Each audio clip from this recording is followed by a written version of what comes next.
Hello, welcome to Do It Yourself channel. Today I will show you where to find the option and how to mute screen recorder in Samsung Galaxy S22.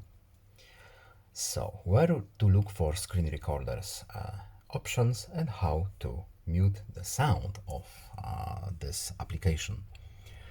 We need to go to Settings, then we are looking for Advanced Features, and in Advanced Features we have Screenshots and Screen Recorder option.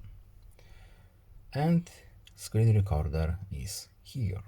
So right now by default it will record sound of the media.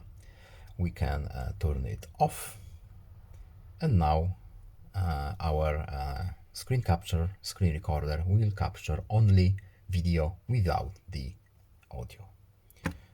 That's it. I hope this video was helpful to you. Please leave a like and subscribe. Have a nice day and see you in the next video. Goodbye.